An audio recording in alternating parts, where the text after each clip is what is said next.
administer compliance and enforcement of those regulations.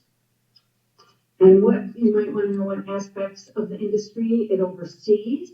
It really all aspects, small cultivators, testers, manufacturers, wholesalers, and retailers. Some other important aspects of Act 164 you may be interested in.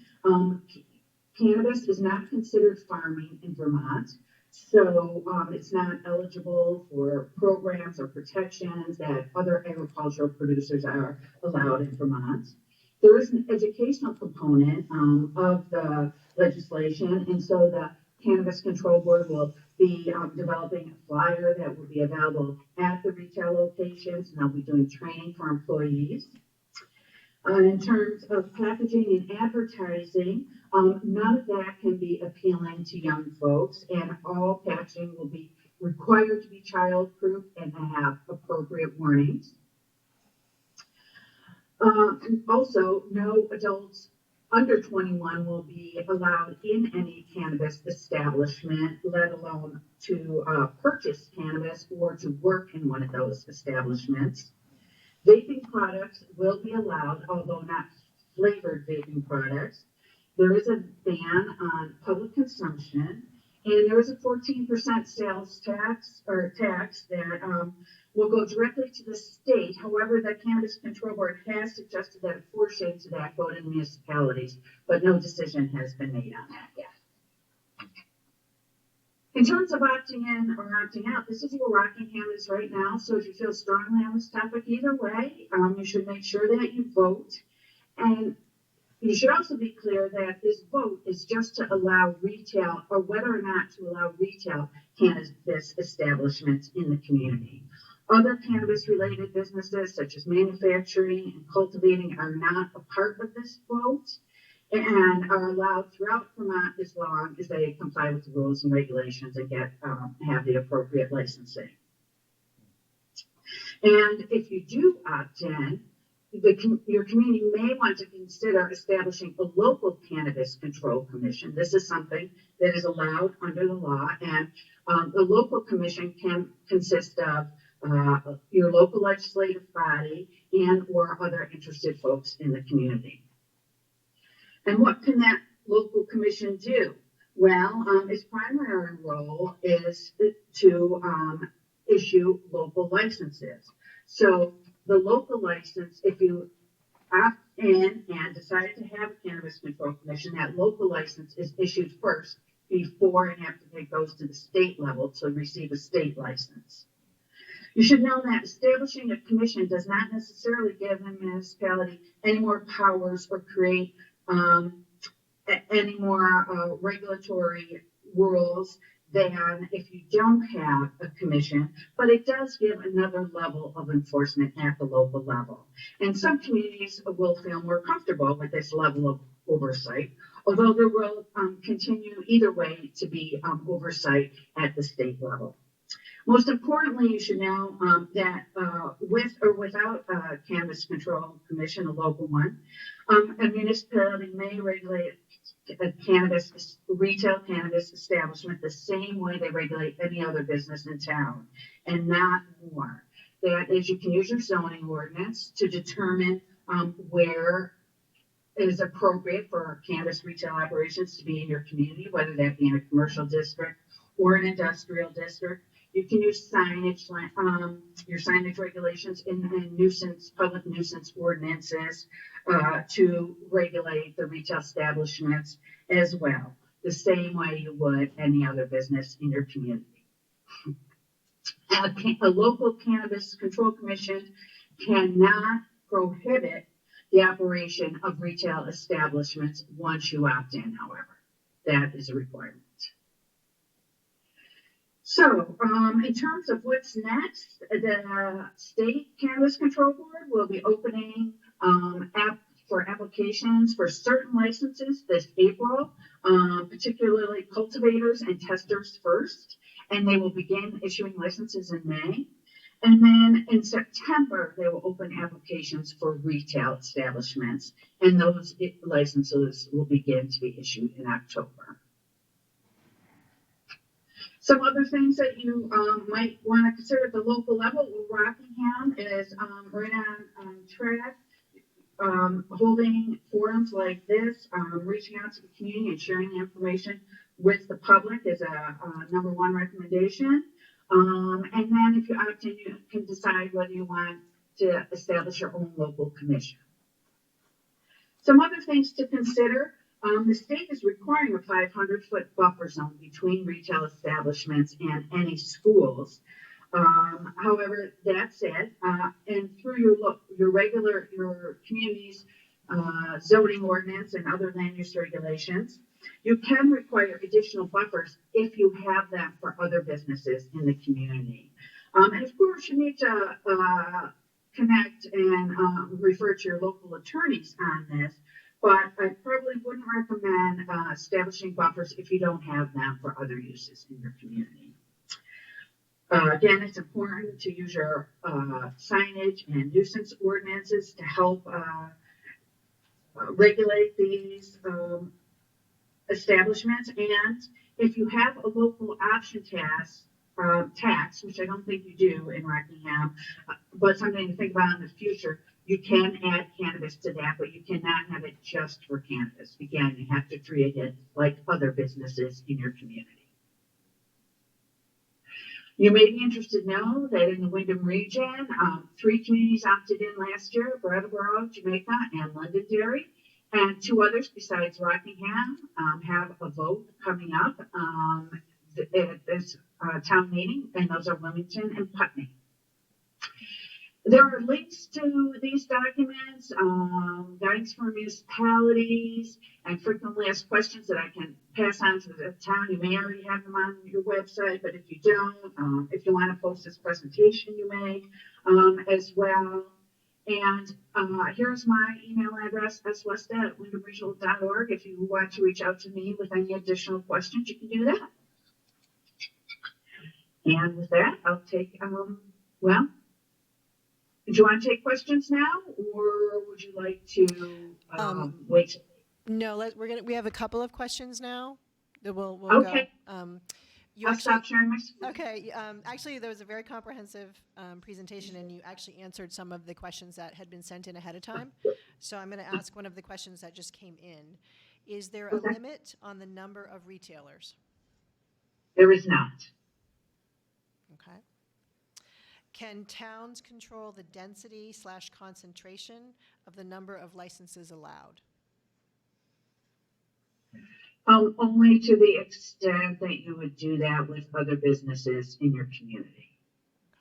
So if in your zoning ordinance, if you decide it should be in a commercial district, a retail establishment, and whatever density is allowed for other businesses, it would be the same. And then what should the towns expect in terms of revenue from taxes? Well, right now the towns are not designated to receive any revenue. That 14% goes to the state, although some of it may come to the towns. The Cannabis Control Board has recommended that, but there has not been a decision made. And if you have the 1% tax, you can you can use that, but if you don't have that, then there is nothing. Okay. It's my understanding.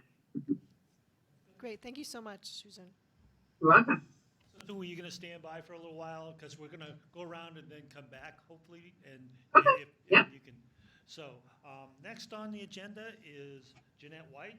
And she's going to be talking about giving us a state sort of legislative update and things that she has working on. And just as a little aside, the 5 minutes is a guideline. We're not trying to be, we're not going to cut anybody off, but we're just throwing those things out there. And I just hope that people sort of understand that. So Jeanette, are you there?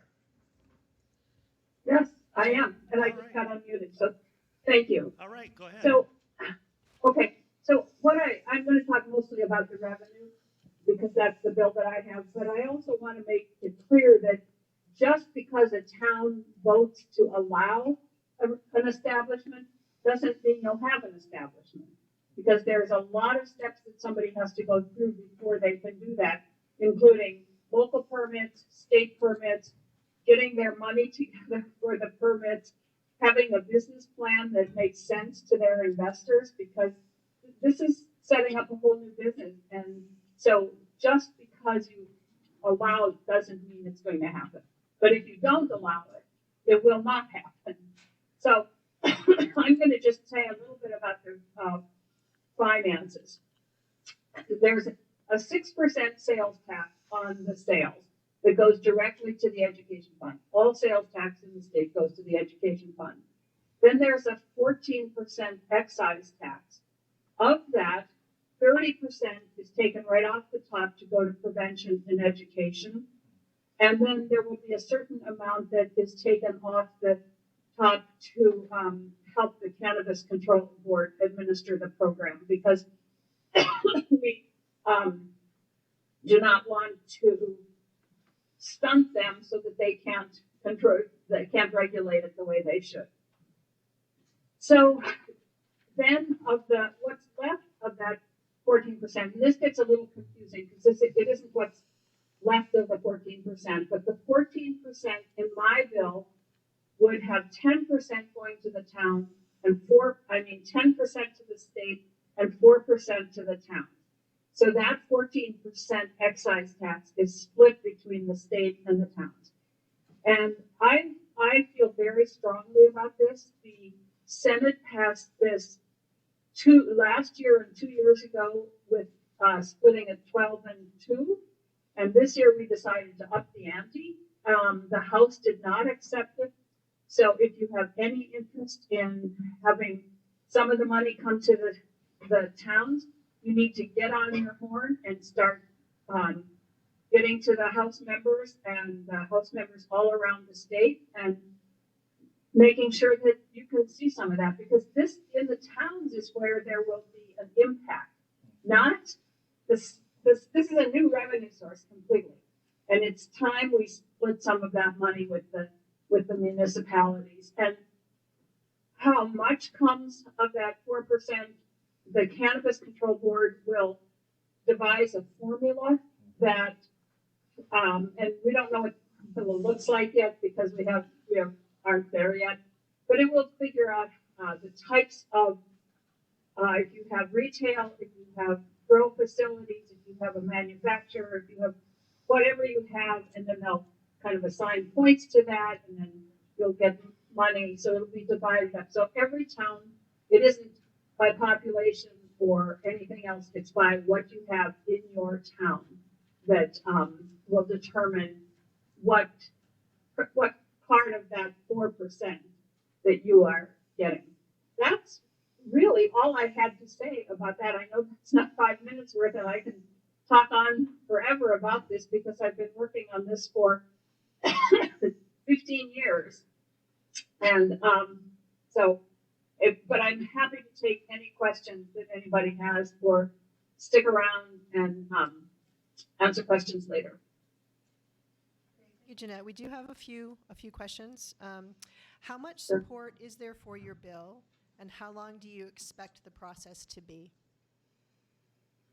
Oh, well, the tax bill starts in the House. So the tax bill has, I believe, I don't think it's come over to us yet. But when it comes to us, the Senate Finance Committee has already taken testimony on this, the bill that I have, and our plans are hopefully to just attach it to the House tax bill when it comes. The process will have to be done by May when we leave the legislature. So it'll have to be passed through the Senate, go back to the House because they haven't passed it yet. Then there'll be a conference committee, and hopefully we can do it. And in the Senate, there is a lot of support. We've passed it at least twice before, and so it's up to the House. Okay. What can voters do to ensure its passage? Contact I don't know, I don't know where your House members are, but I think they probably are supportive, but I am not sure. I would contact House members. I would have, if you think that this is a reasonable thing to share with the municipality, I would get I would contact everybody you know in every town around the state and have them contact their legislators and put some pressure on them.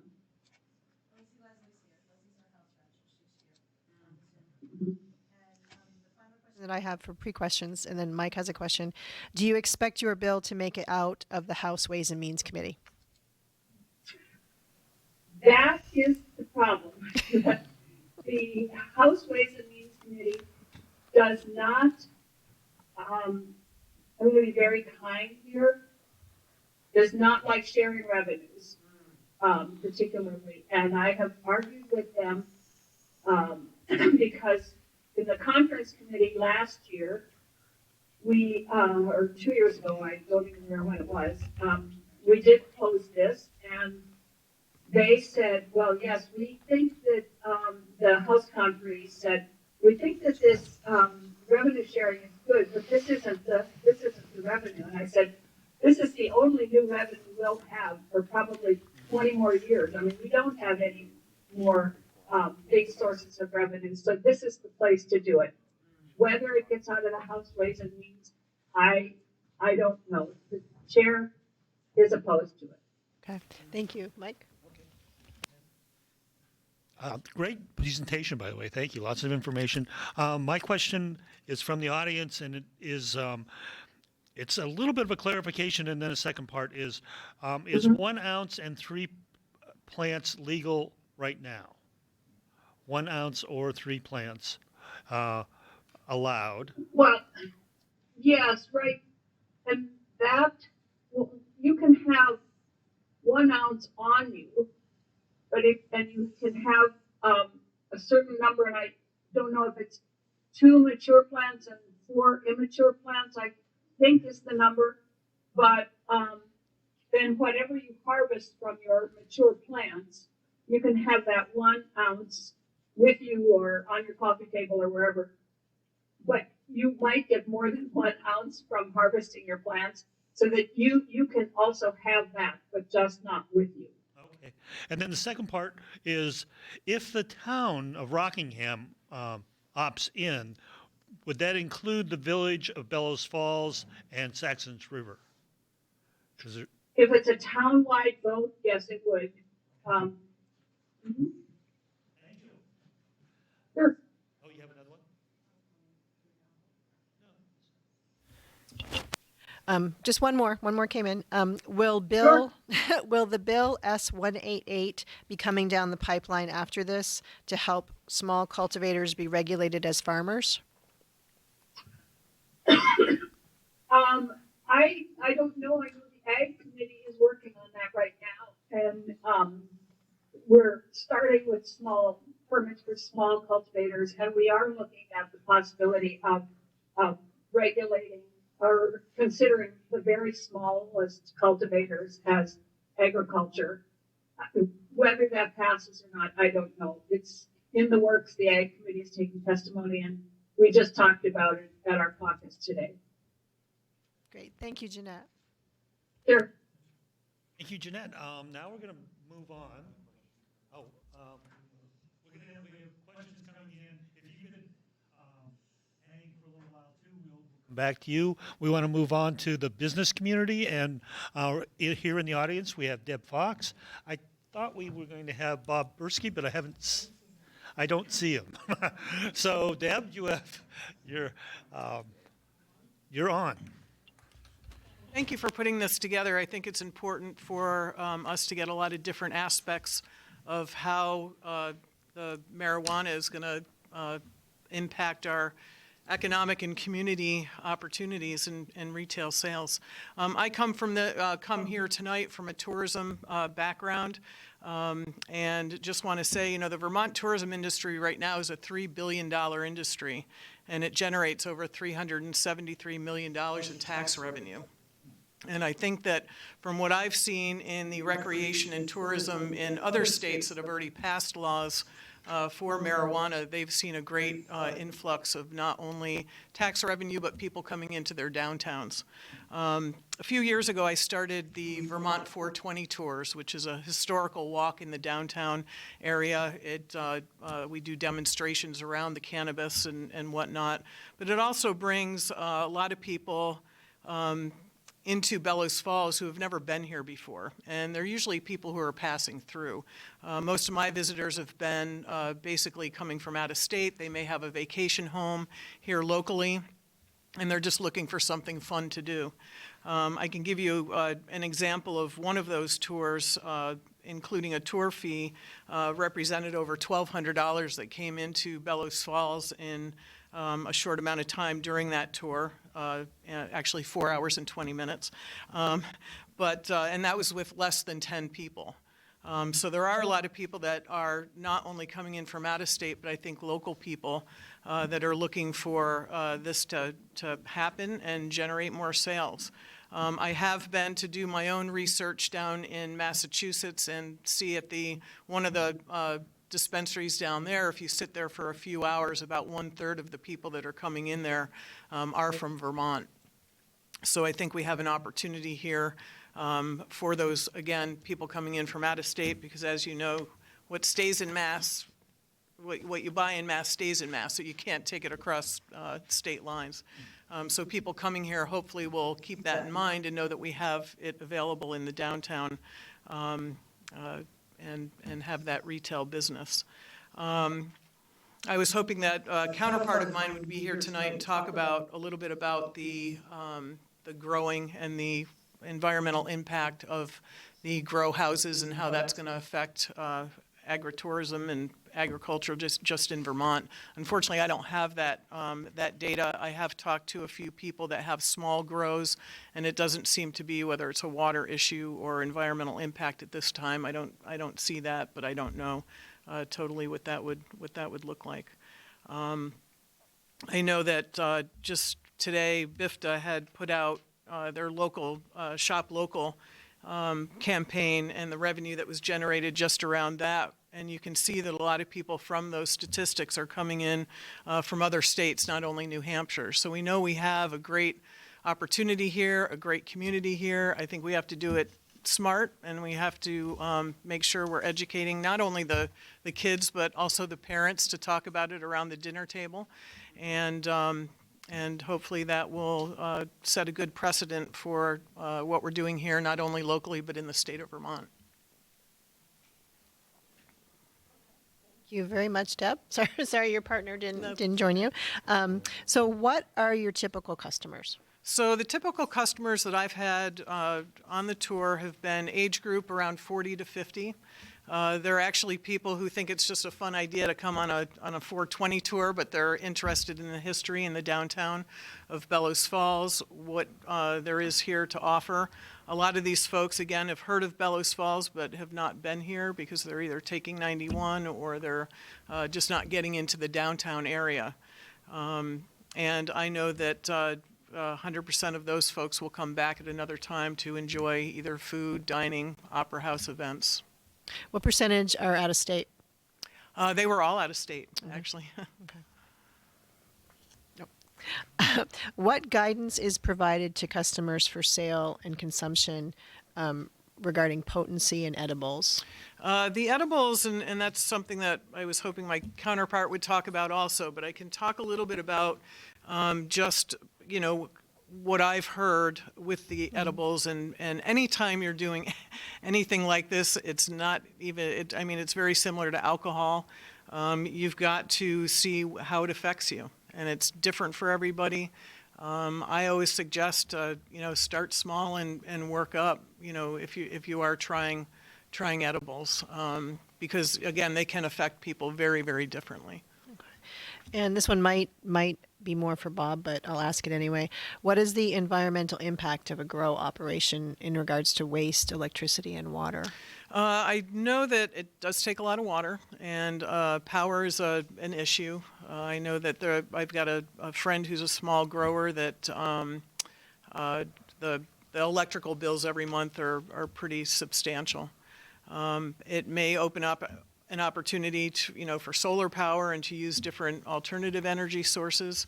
But I think that for the most part, it's, the water and the electric are big items for that.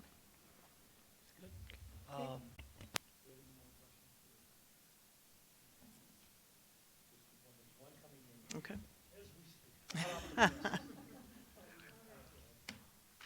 So we're waiting just for one more question. The other thing I'll mention while you're finding that is that it is going to be a great opportunity for growers and bud tender jobs. They pay a very good hourly rate, and my understanding is they pay upwards of about $30 an hour. So they will. Right now, we have about 30,000 workers that represent the tourism industry now. In the state of Vermont, which is only 10% of the state's workforce. So I think that that's going to open up an opportunity too for some trade jobs. Yeah. Well, you opened up the question for me is what's the variety of jobs that, say, if the village were to opt in, what would be the downstream number of, roughly? I know a rough estimate? Geez, I wouldn't even know with the growing establishments, but I can, retail estimate would probably be locally 30, 45 people. Yeah. It's pretty amazing. If not more. Josh is writing. We'll be right. Hope I can read it.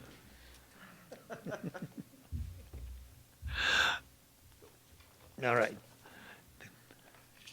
I'll mention something else if you're still looking for that. Yeah. But this is Portland, Maine, and they have about, 4 or 5 different ads in here for dispensaries and where to go for your downtown Portland. So the state of Maine and Portland are really hopping on the bus to get that out in people's hands for traveling. That's what she's talking about. The question is there any opportunities for locals to sign up for the downtown BF tours, the 420 tours? Oh, absolutely. Oh, okay, good. I guess I won't. Vermont420tours at gmail.com. Thank you. There you go. And we're going to move along. Thank you. I know you're going to be here, so and we're going to be moving along more toward the mental health and community impact aspects of the opting in. And first off is Julie Tracy. She's going to talk a little bit about the mental health aspects. Thanks, Julie. Thank you. Hey, folks. As we know, mental health with our youth is a topic that's all around us, especially in these days of COVID and school closures and school reopenings and with social media. When we combine ideas around mental health and substance use, it's complicated. So I from the front here, I'll say, though I have a lot of experience working with youth and young adults in this area, it's what I'm going to say is not comprehensive, and there is not one solution or one approach for substance use and youth or mental health in youth. And so that's one of the complicating pieces of this. So I'm sure there will be more questions about that. What we do know is that during adolescence and youth development. Now, we define that as, unfortunately, it's really broad. So it's from age 10 to 11 all the way up to 25, depending on who's defining that age group. So we have different areas of development that we can normally think about. And so I want us to think about, yes, 25 is going to look very different from age 10 or 11, as it should. But what we know it's happening at those ages is people are developing into their own individual identities. They're also differentiating from their family system and from their general community. So because of that, there are a lot of complicating features. What we do know as part of that differentiation process is experimenting and separating from that family system. And those are all totally developmentally appropriate. So when we talk about drug use or exposure, that's part of that conversation. When we think about youth at risk, and so we can define that a little bit higher up in between 13 to 14 all the way up to 17 years old. When we think about that population, about 10 to 20% of those youth that will be exposed to various types of substances 10 to 20% may develop, and again, that's a very vague term, but may develop a substance abuse disorder in the future, into their adulthood. So if we think about that big group, 100% may differentiate in various ways that we expect as youth. 10 to 20% may develop a substance use disorder in their adulthood due to their exposure in their youth. And there are various degrees of that. Again, substance use can be very widely defined in what that might look at.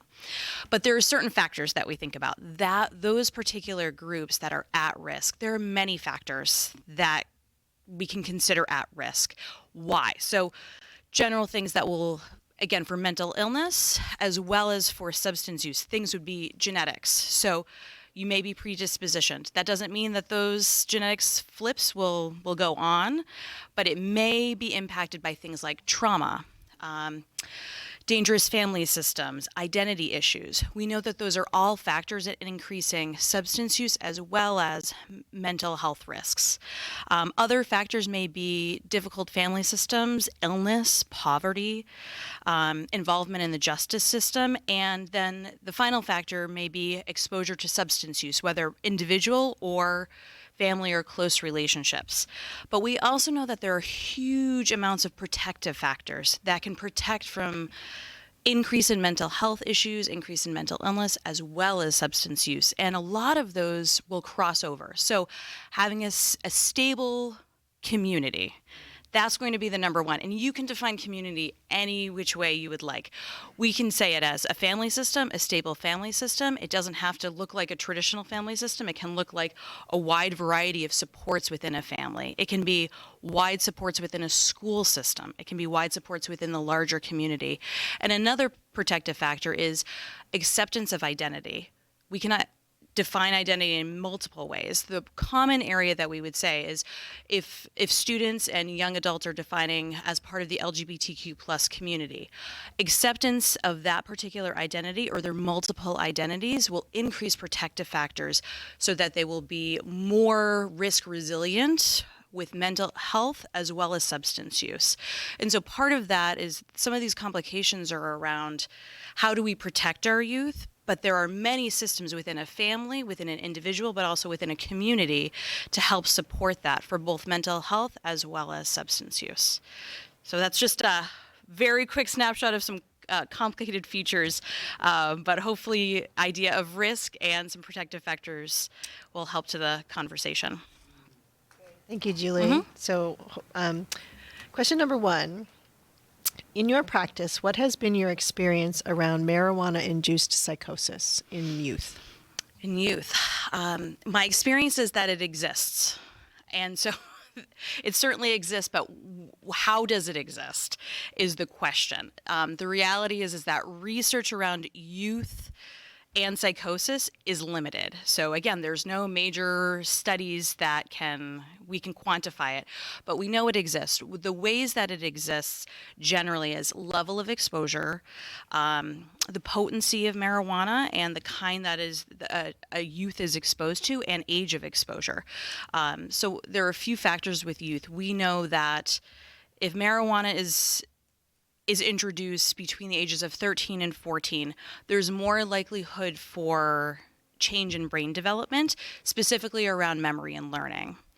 Now, that doesn't mean that that's going to lead to psychosis. We also know that reduction of marijuana usage can change in many folks for youth around psychosis, but that's not always true as well. There are some folks where those genetic flips will go on, that switch will go on, and that psychosis may become more treatment resistant. And there's just, right now, there isn't exceptional data out there about what causes psychosis to increase, the likelihood of risk, as well as likelihood of psychosis to be more longstanding. So unfortunately, a non-specific answer, but a lot of people are looking at it. There is a lot of research that's being done, and there isn't a definitive answer at this point. Thank you. Have you observed youth utilizing cannabis as a form of harm reduction? And maybe for folks that aren't familiar with the speak, if you could define what harm reduction Sure. I think entails. when we think about harm reduction, we're talking about usually reduction of other factors. So if somebody, again, a youth is experiencing other mental health issues, say depression or anxiety, they may be, another language that we sometimes use, is they may be self-medicating with substances in order to reduce those experiences of depression or anxiety. We see that regularly, and oftentimes people aren't aware that they're using a particular substance in order to treat that experience of anxiety or depression. So yes, it does happen regularly, and oftentimes people aren't aware that they're using a particular coping skill. And again, we can say that language is like a maladaptive, a poor coping skill to address a mental health need. But again, it happens regularly. What are the key things that you think voters should know about the current regulations that relate to protecting youth? Oh, okay. I can answer. I can, sure. I mean, I think some factors, so I'll just say as a person in the community, as a mom of little ones in the community, the things that I'm thinking about as a clinician, but also as a parent, the things I'm looking at are things like the law is saying no public consumption. So when I think about risk reduction in general, if people aren't seeing usage in a public space, it reduces that exposure. So I think that's one factor I'm definitely looking at. Certainly that distance from schools, 500 feet, doesn't seem like a lot, but again, that visual barrier is really important. And then also just practically no youth in dispensaries or serving in dispensaries. Again, if we think about other factors, there are times when youth are able to dispense alcohol in certain settings, or they're able to be present if in stores where alcohol is being sold. And so that's a difference in this particular law, and I think that's helpful for folks to feel more safe and secure. Great, thank you. Yeah. Next, we have Laura Sherman and Deb Whitkiss. I don't know which one of you is going first. Before you start, though, I would really like to thank you because you guys were instrumental in getting all of this stuff started, getting us here tonight, and really organizing and getting things together. So thanks a lot. But go ahead, Laura.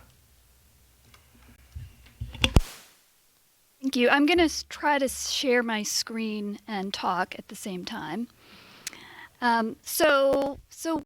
My name is Laura Sherbaum.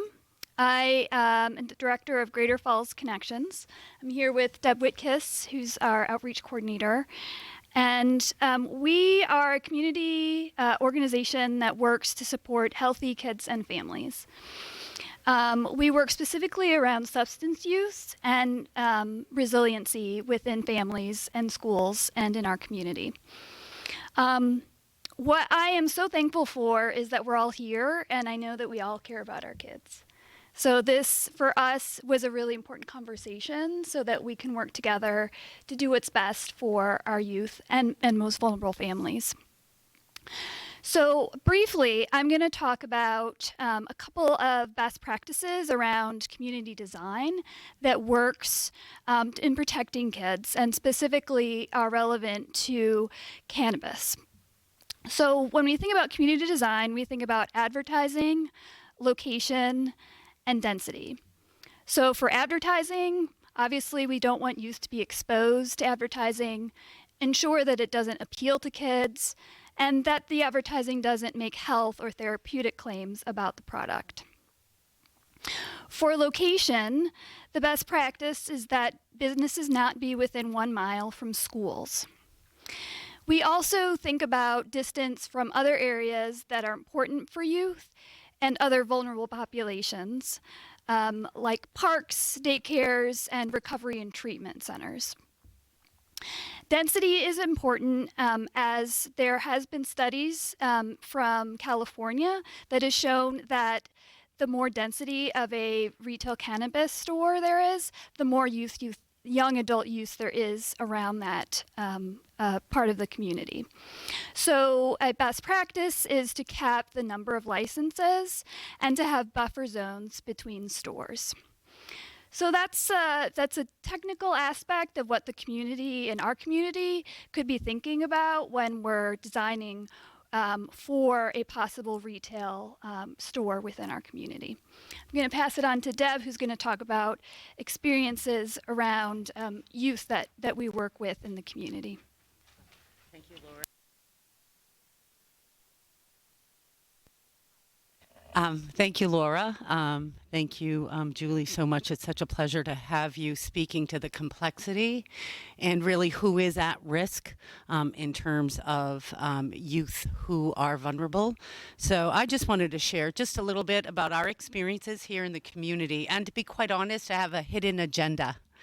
The agenda that I have is I would like to see us take some of the tax revenues or whatever type of revenues we have and invest them in our most vulnerable at-risk youth. I'd like to see our budget, our local budget, actually have a line item to address and support, empower, and engage our most at-risk youth. This is a phenomenal community where there's lots of opportunity, incredibly beautiful, deep, rich roots, and so much community pride. However, there's also endemic poverty. There is generational trauma here that is totally keeping so many families stuck and not lifting up their voices. So I hope, Jeanette, if the town decides to opt in, that money comes back to the community so we can decide the best way to help change and empower our youth. Let's create some economic opportunities for the youth in our community who are least likely to have gainful employment. Let's start. Sorry, this is so hard for me. I know kids who, like what Julie was talking about, self-medicate. Like one of our kids lost his dad to addiction this year. Another kid did as well. Both of them are smoking pot now. They have no access to mental health care. And not only that, they don't have access to mental health care where there's someone there who actually looks like them, someone that they can relate to. It is highly complicated. Most of these kids, like I said, have embodied generational trauma. Their parents also are carrying generational trauma. And the thing that's important to note is they have dreams. They want a different life. They want to feel respected by this community. And they're seeking ways for them to have their dignity restored. And I just say, let's put our tax dollars here locally so that we can work on all those protective factors. Thank you.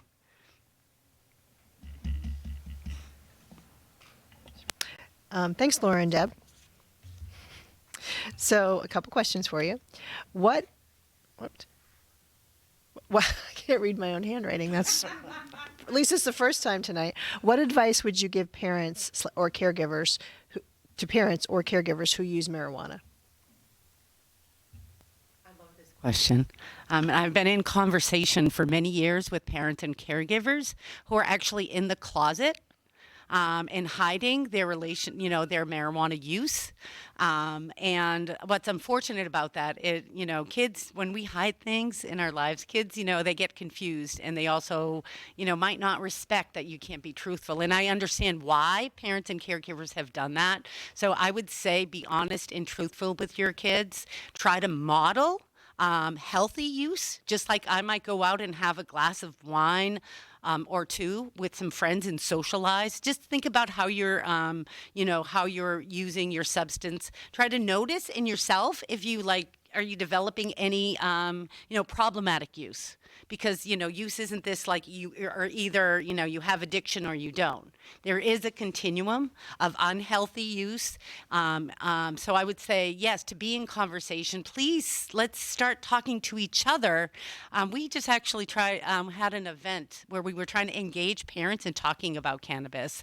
And there's so much shame and stigma around there that we couldn't get parents to show up. And there's also judgment too. I can remember as a parent back in the day when I first moved to Vermont and I heard about my daughter's parents smoking weed. I was in shock. And I had this whole other way of looking at it, which was filled with, to be quite honest, some ignorance and injustice on my part. Judgment, sorry. So I would say we need to be talking to each other. If you are somebody who is having kids over your house, have an open and honest conversation. Like, I want to let you know, I use cannabis or I smoke weed. What are your expectations? Here are mine around my kid. We lock it up. We talk it up. we also, can you tell I'm nervous? But just having the conversations where it's like, this is not for you. Your brain is still developing. And would also say, if you are a parent who has a history of mental health or trauma, your conversation with your kid is different. You've got to be talking to your kids about what their risk factors might be. Because 80% of kids aren't going to develop problems. They're going to do normal experimentation and move on.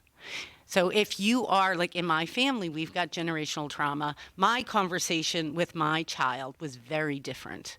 And so that's what I would advise. Thank you. Thank you. What have you learned about cannabis and youth in our community, their use in our community? It's interesting. I was thinking about this the other day because I think sometimes it's really important to step back and stop thinking about the substance and actually start thinking about substance.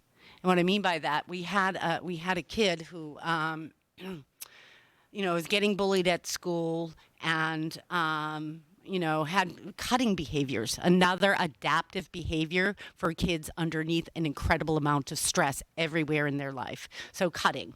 And she stopped cutting. And she was, she was doing really well. And then she got really stressed out about some other things. So she started smoking a lot of weed.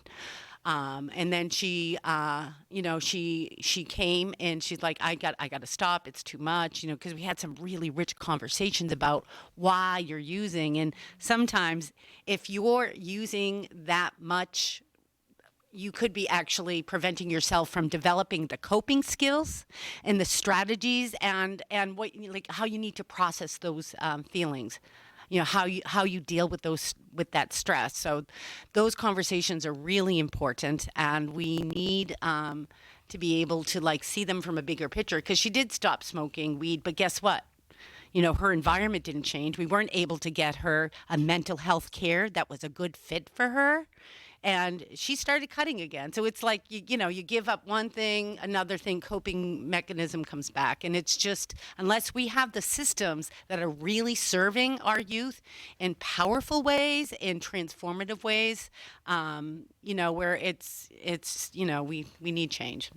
Okay. Thank you. So I'm going to re-ask the question that I asked Julie. What are the key things that you think voters should know about the current regulations that relate to protecting youth? Did you want to take that one, Laura? Yeah, I think I asked that question. I think you did. So now you have to answer So it. now I have to answer it. So I'm sharing my screen. We've been following the Cannabis Control Board and their recommendations to the legislature, which I believe is on track to be finalized by the legislature in March of 2022, so next month. The things that I'll highlight here around retailers, local accountability through the Cannabis Control Commission, some authority over licensing and zoning. As of January, the Cannabis Control Board is recommending that they're not going to be putting limits on potency. And the Cannabis Control Board has stated that they're not concerned about the oversight of paraphernalia of cannabis that surround cannabis. Around advertising, the Cannabis Control Board has been very thoughtful and following a lot of strict recommendations around advertising. So Vermont doesn't allow billboards, prohibits advertising that appeals to kids.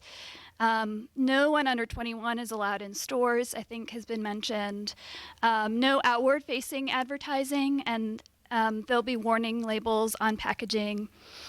And that prohibits advertising that makes health or therapeutic claims. The one thing that we're not sure of is what plans are in Vermont for countering online misinformation that's aimed at kids. So kids see so much information online that we don't even know about, and it's really important that we are giving kids accurate information around the potential risks of cannabis use.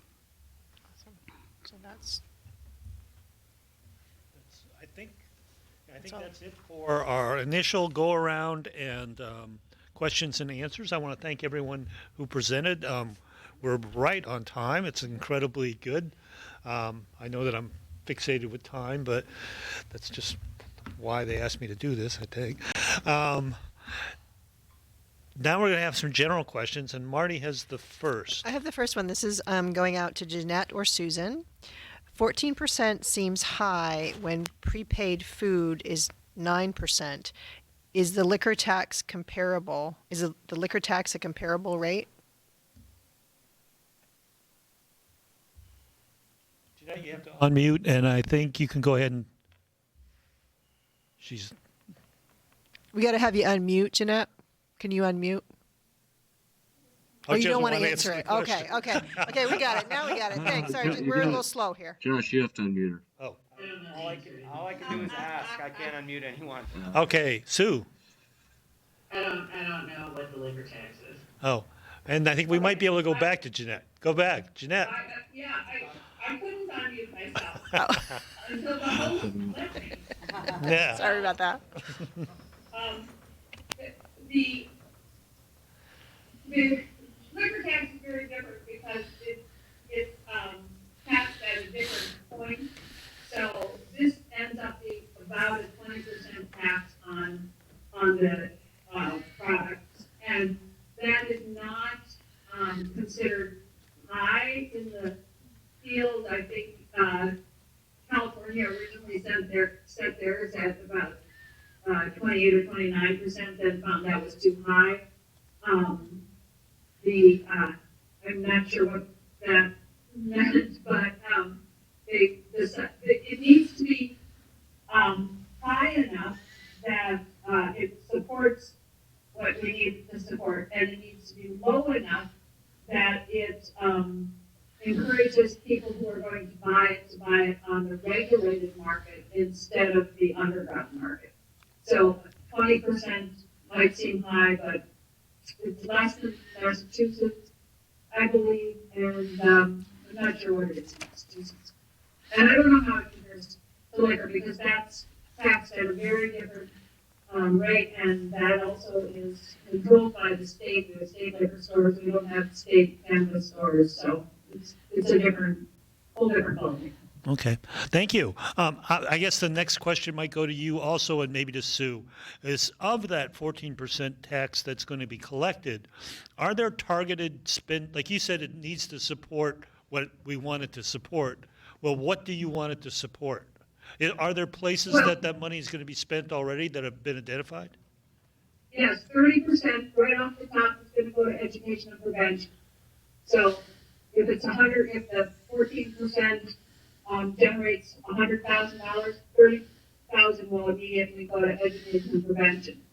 And then there will be some that goes to supporting the administration of the cannabis board. And the reason for that is because if we made the permits so expensive, and it impacts the price of the product. So we couldn't do that. So some will go to the administration of the board and the program, and then hopefully a bunch of the rest will go to the towns. But yes, 30% off the top. Okay.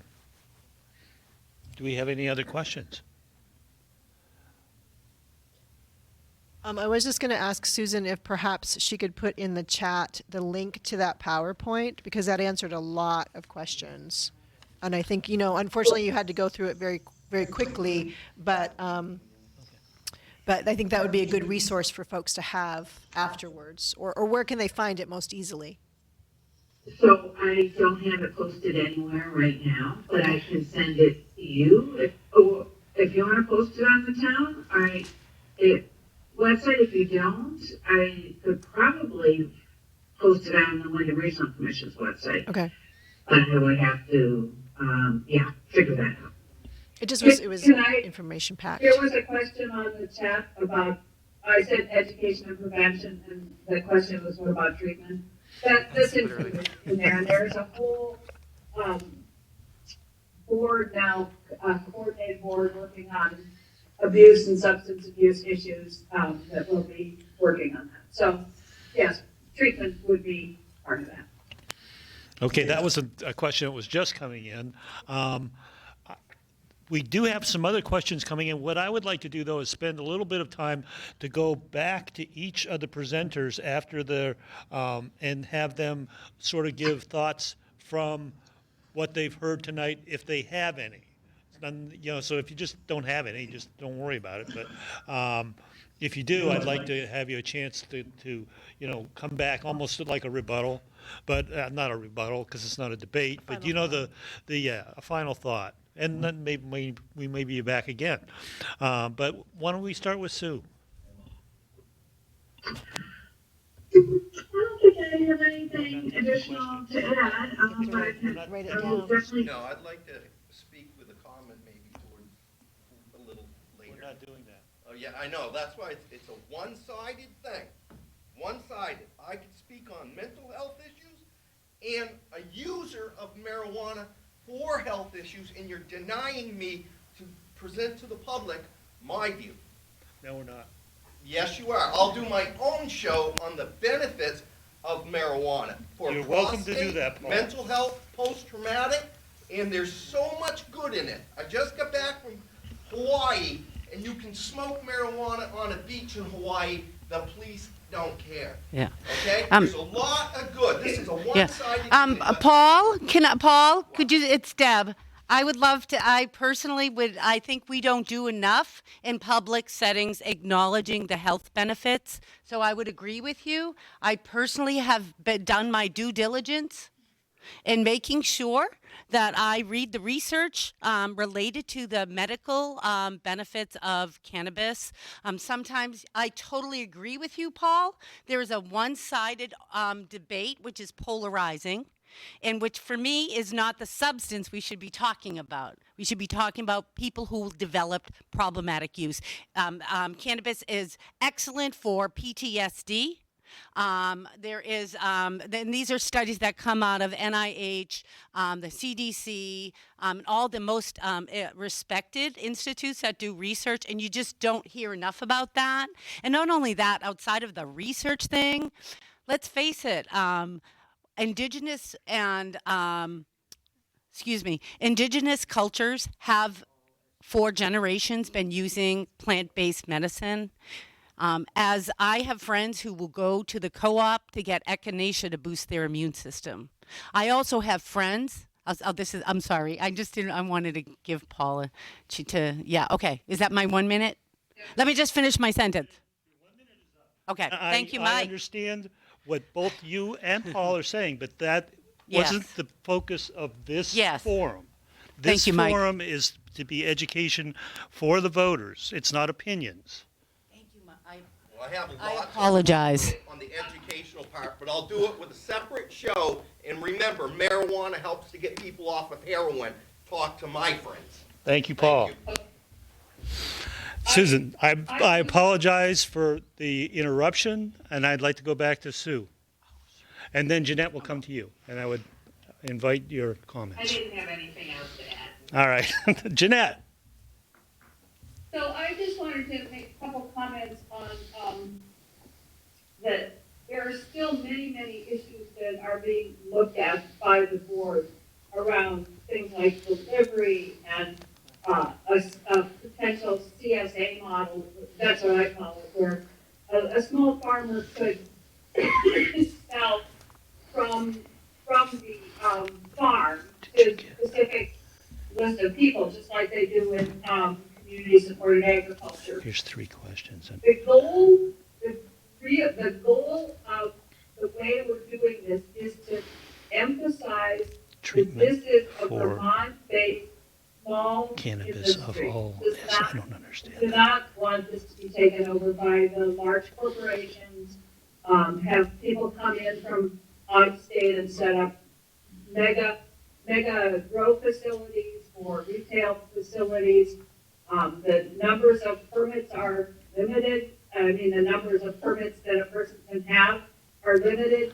So we're really looking at this as Vermont has, and for those of you who have had any dealings with the underground market, you know that Vermont has developed its own brand and it is highly respected in lots of places.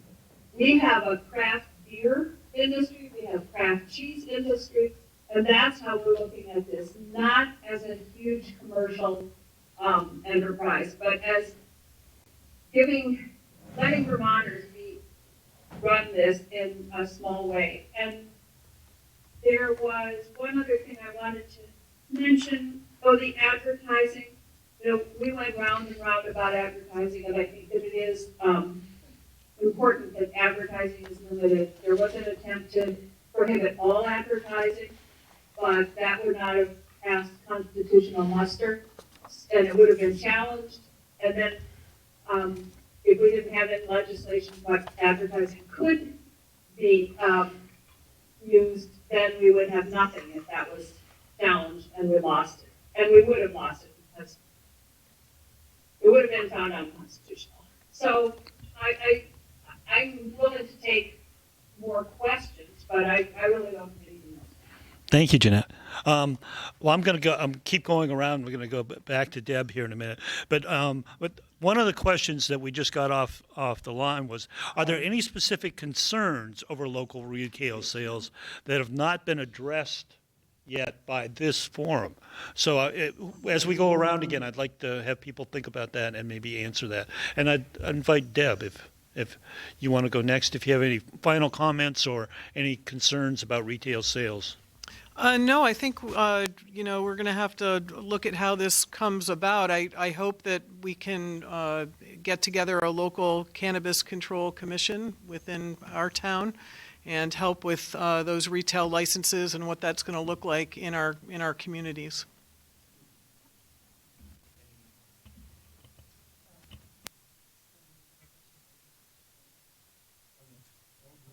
We want to keep going around, so let's go back to Julie. I think that you have to turn your mic on. Just more a good conversation around what are the needs of the community, both youth and at-risk populations, but also our business community. There needs to be equal access to the conversation and to the information. So I just want to affirm the folks that have been here in person, but also online. I just appreciate the perspectives and the open dialogue. So.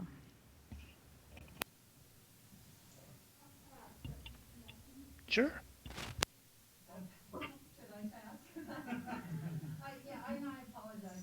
I want to make peace instantly. I know. Please, so. I apologize, Mike. I apologize. Anyhow, there's nothing I could think of. Just that we, make sure we do it well, and make sure we're adopting regulations and policies that reduce youth exposure to advertising or zoning and buffering, and bring more resources so we can get our kids who are really struggling some mental health care that actually is reflective of who they are. That would be amazing. Thank you. Okay. Say that again. She said she didn't have. Sue, do you have anything else? Okay. Well, we still have Lauren. Yeah, so I had a couple of things. I know our downtown is in close proximity to the middle school, and I have some concerns about a business that would be in the downtown area. So I hope that we can have a conversation about that and really thinking about where a retail could be located. And I'm looking for more information about how a community can really go about the location piece, because it appears to me that there's some limitations by the local community of where those can be located. And Sue might be able to explain that a little more around commercial zones versus industrial zones and decisions about that. We also know that there are advertisements in convenience stores for CBD products, which is not the same as the mind-altering component of what would be sold in a retail cannabis shop. But kids are seeing and exposed to so-called, cannabis advertising in the community in many ways that they will have access to still. And that is a concern of mine as well. And I think around prevention, we are really committed to supporting our kids who are most at risk around substances. And I want to make sure that our prevention is accessible to the kids who need it the most. So being trauma informed and ensuring that it's directed by and for the kids in our community.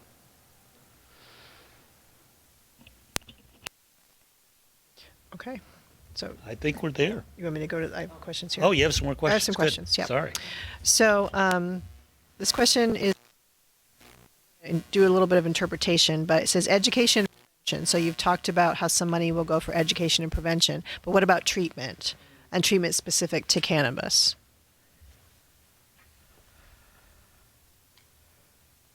Oh, you gotta. People don't know, I don't think. Nope. I think there's. Oh. What I'm seeing, the reaction is that people don't know the answer to that question yet. Or, She's letting her you have in. to let Jeanette in. I'm sorry, when I wave my hands around, because I can't unmute myself, it tells me that the host will not let me unmute myself. That mean host. That mean host. And I think that I jumped the gun there a little bit because I saw it in the chat, and I did say that prevention, treatment also was, is being taken very seriously by many committees in the, it isn't just around marijuana treatment for abuse of marijuana, but all treatments. And I think Leslie, I don't remember if Michelle sits on that health and welfare, but I know that, or the health committee, but Leslie does, and they're looking very seriously at treatment in the state for all kinds of substance issues. Okay. And one more question: are there any regulations around edibles?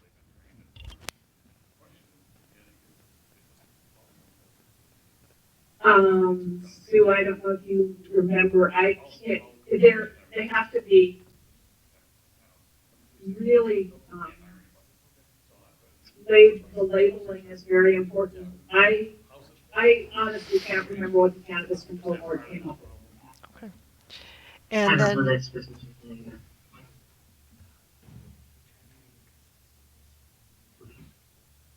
and I'm just gonna, while they're working out the question, I'm just gonna, we have a little a quote from Bob Bursky, or something from so something Bob Bursky has said from his background and history. He's the founder of Kimball Farms. He supports youth with other outlets to discover outside physical activities that feeds one's soul and mind. So that was, Bob didn't get to come, so we're giving him a plug. That's good. No, I have another question. I don't know who might answer this, but it's about enforcement now versus if they opt in. Do things change as far as the law enforcement being in charge of enforcing cannabis regulations, or does it then go like to the Cannabis Control Board, like a liquor control board would be someone in charge of enforcement? Who might be able to answer that? Anybody know? Well, are you talking about enforcing the laws, like not allowing 21-year-olds into the? Yes. Yeah, law enforcement would enforce, just as the Department of Liquor Control has enforcers enforce liquor issues, and law enforcement would enforce. But would it be, I think the question is, would it be local law enforcement, or would it be like the Liquor Control Board has people that go around and sort of, I don't want to say set up stings or do tests so that they're making sure the laws are enforced. But that's at a state level or a liquor control level, not at a local policing level. Do we know the answer to that? Right, like right now, it'd be local police, because we haven't opted in, and there's no, I think the Cannabis Control Board might set up some things, but they aren't gonna have any enforcers, they're not gonna have law enforcement that they hire, so so I guess it would be, what do you know? I'm just saying that if, retail establishment does not meet the requirements of their license, then the Cannabis Control Board would issue, some kind of thing, or they would not get another license, and they might do something in between, but I'm not exactly sure how all that would. yeah. Is it too early in the game to know how that's gonna play out, or have those things been decided? I mean, Well, if they violate their permit, then the Cannabis Control Board could pull their permit. okay. But there will be local law enforcement also involved. Yeah. Well, the question comes to, what, and this is a good question, because who then pays for that enforcement? Does it come out of the town budget, who has to pay the police force, or does it come out of this 14% as part of the administration of the law that they would pay for the enforcement? Because it's, something to think about as far as budget concerns. But does anybody know the answer to that, though? I might have an answer. Go ahead. So the Vermont Division of Lottery and Liquor and Lottery, they do compliance checks for tobacco and alcohol about once a year. Actually, we shouldn't tell how often they do that, but we know when they happen. And my understanding, but I'm not sure, and it's something that we're going to be looking for, is that the Cannabis Control Board sets up a similar system of secret compliance checks for stores to make sure they're checking for IDs. There is, within the regulations, there's very clear guidance about who can be let in the stores and how IDs are checked. So the violations of those compliance checks are handled by I would imagine, the Cannabis Control Board, or whoever their enforcers are, and could be a condition for a local license that the local Cannabis Control Commission could also monitor. But the revenue or the cost of that enforcement would be absorbed by the Cannabis Control Board? I'd assume, yeah. Okay. Thank you. More questions? That covers it.